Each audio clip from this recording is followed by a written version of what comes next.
Hi everyone, welcome back to the channel where it's all about learning and playing the music we love. I'm Phil and this video is the next in the series looking at the skills and techniques that make the playing of Mark Knopfler completely unique and recognisable.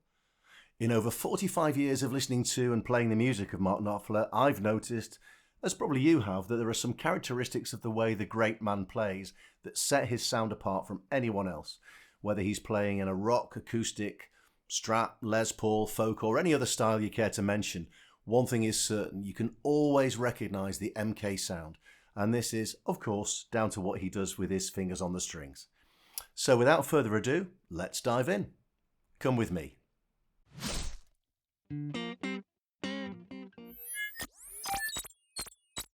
In this next video in the series, I'm going to look at what I call the lead and rhythm technique.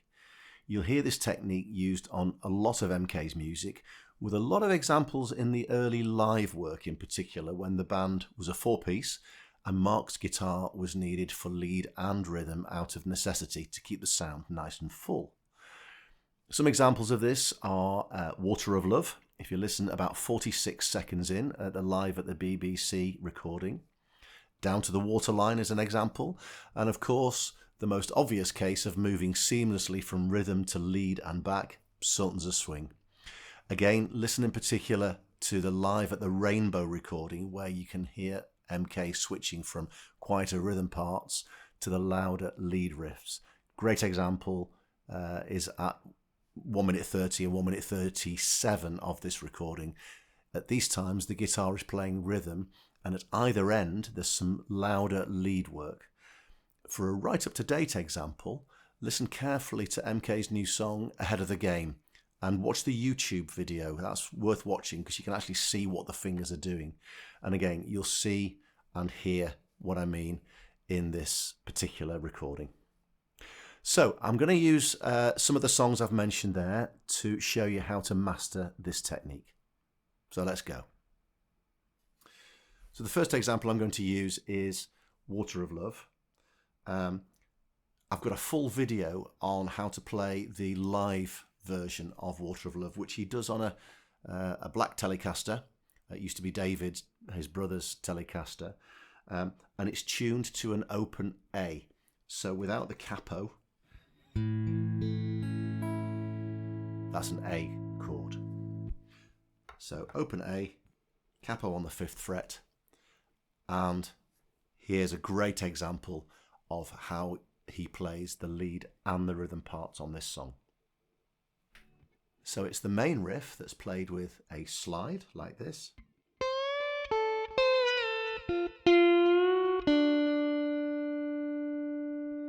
Okay, so that's the riff, very recognizable. But on the recording that I mentioned, he does this.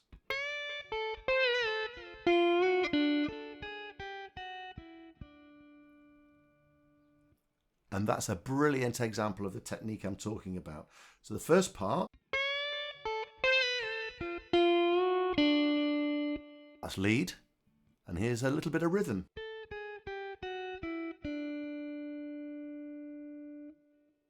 I suppose I'm cheating a little bit here in that the part that I'm calling the rhythm part, which is this,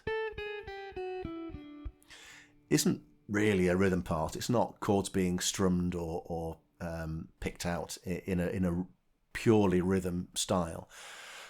But what it is doing, and this is the point I'm trying to illustrate, is that the initial lead riff is played nice and loud and strong, and then that echo is done really super quietly to add into the rhythm part that Brother David is playing.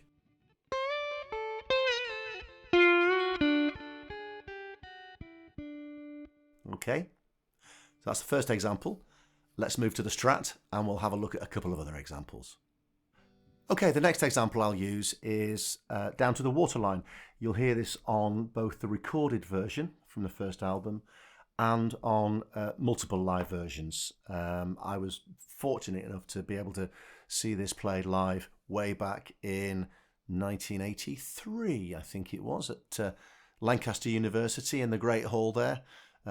It wasn't much more than the size of a school gymnasium, really, and they packed them in, standing room only, and I saw this played, and it was absolutely fantastic. But back to the technique. Okay, so the example I'm going to use is really just that simple B minor rhythm part that Mark Knopfler plays on Down to the Waterline. And you'll hear in a lot of his music that he does something like this.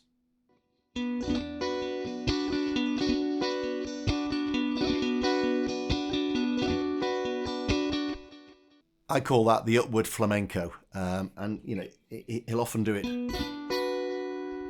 with his picking hand, sort of sitting a little bit at the top of the neck rather than down on the strings. It makes it a little bit easier to play quietly.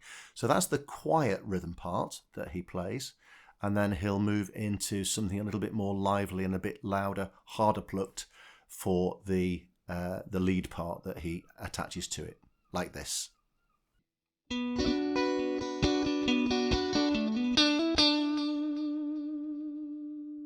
Okay, again.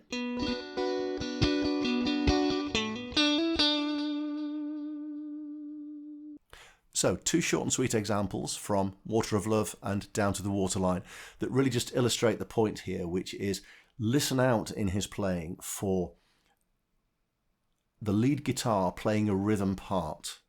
So quietly, not too in your face and not picking out a melody, and then moving seamlessly into a lead part or a lead riff. I'll leave that one with you. That's it for this video. I hope you got something out of it that you can use in your playing. Thanks for watching. See you next time. Bye for now.